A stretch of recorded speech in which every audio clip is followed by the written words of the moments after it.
ઓમ નમઃ શિવાય. સંદેશ ન્યૂઝની શ્રાવણ વિશેષ રજૂઆતમાં આપ સૌનું હાર્દિક સ્વાગત છે અને હું છું ઝંખના દવે.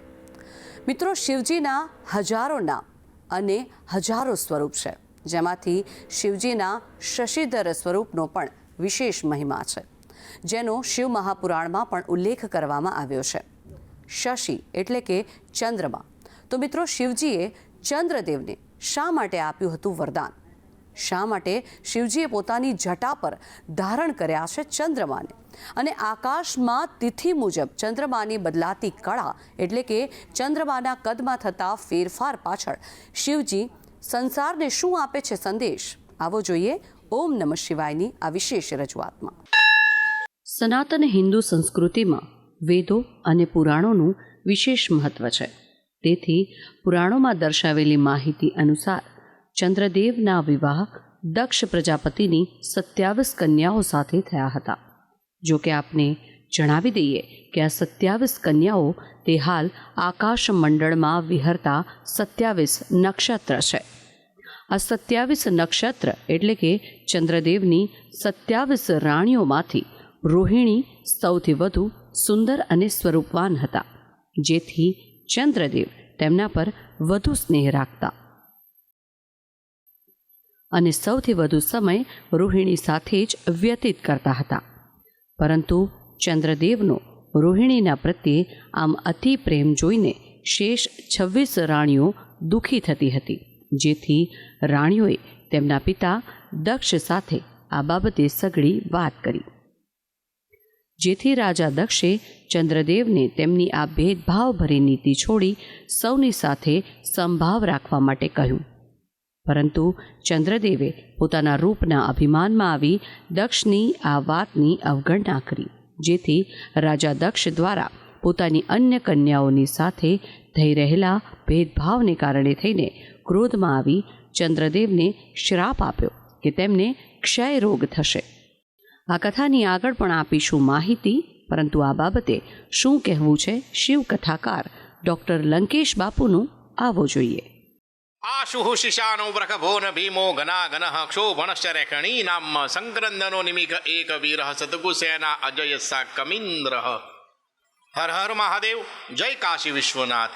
જટાટવે ગલજ્વલ પ્રવાહ પાવિત સ્થલે ગલે વલંબ્ય લંબિતામ ભુજંગ તુંગ માલિકામ ડમડ નિનાદવડ્ડમર્વય ચકાર ચંડ તાંડવમ તનોતુ ન શિવ શિવમ જટાકટાહ સંભ્રમમ બ્રહ્મનિલિંપ નિર્જરી વિલોલવી ચિવલ્લરી વિરાજમાન મૂર્ધની દગદ દગદ દગજ્વલ લાટપટ પાવકે કિશોર ચંદ્રશેખરે રતિ પ્રતિક્ષણમ મમ ધરાધરેન્દ્ર નંદિની વિલાસ બંધુ બંધુરસ પુરત દિગંત સંતતે પ્રમોદમાન માનસે કૃપા કટાક્ષ ધોર નિરુદ્ધુરધરાપદી ક્વચિત ચિદંબરે મનો વિનોદ મેતુ વસ્તુની. તો પૌરાણિક કથા અનુસાર રાજા દક્ષના શ્રાપના પ્રભાવથી ધીરે ધીરે ચંદ્રદેવ ક્ષયરોગથી ગ્રસ્ત થવા લાગ્યા અને તેમની સંપૂર્ણ કલાઓ ક્ષીણ થવા લાગી. ત્યારે આ શ્રાપના નિવારણ માટે નારદ મુનિએ ચંદ્રદેવને ભગવાન શિવની આરાધના કરવાનું કહ્યું હતું, જેથી ચંદ્રદેવ અને રોહિણીએ ભગવાન શિવજીની આરાધનાની શરૂઆત કરી અને ચંદ્રદેવ અને રોહિણીની પૂજા આરાધનાથી પ્રસન્ન થઈને શિવજીએ પ્રદોષકાળમાં ચંદ્રદેવને પુનર્જીવનનું વરદાન આપ્યું હતું. ચંદ્રદેવને શિવજીએ પોતાના મસ્તક પર ધારણ કરી લીધા અને તેમને પોતાની જટામાં બિરાજમાન કર્યા, જેથી ચંદ્રદેવ મૃત્યુની નજીક હોવા છતાં પણ તેમનું મૃત્યુ ન થયું અને ધીમે ધીમે ચંદ્રદેવ સ્વસ્થ થવા લાગ્યા. અને ત્યારબાદ પૂનમના દિવસે ચંદ્રદેવ તેમના સંપૂર્ણ સ્વરૂપમાં પ્રગટ થયા.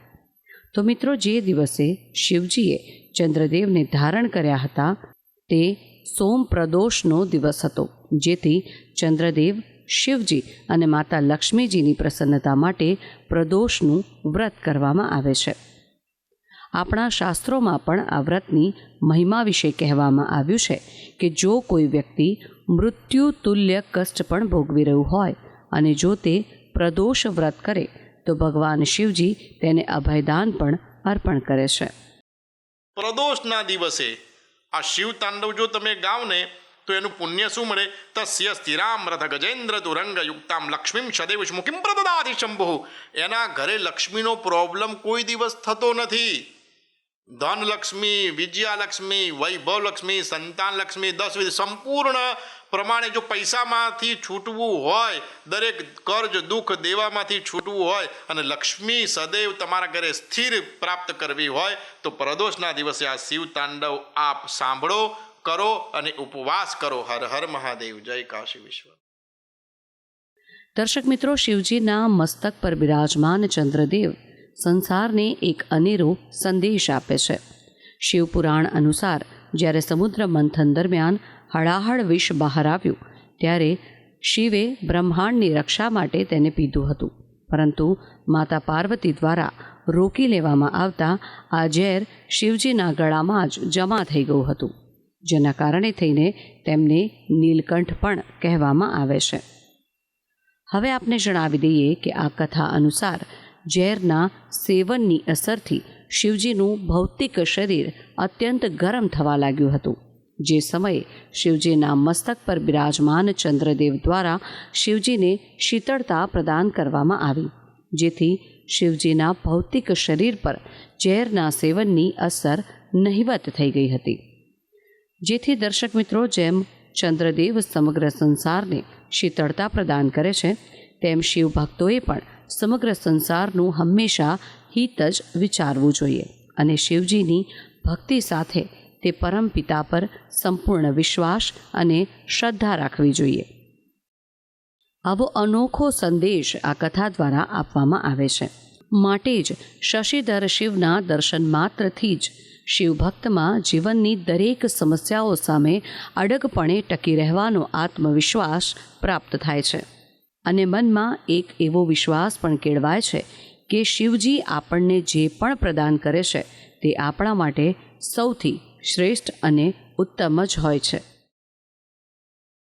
તો દર્શક મિત્રો, જ્યોતિષશાસ્ત્ર અનુસાર ચંદ્રદેવ તે મનનું પ્રતીક છે, જેથી શિવ પૂજા કરવામાં આવે તો વ્યક્તિના મનને પણ ચંદ્રદેવ જેવી શીતળતા પ્રાપ્ત થાય છે.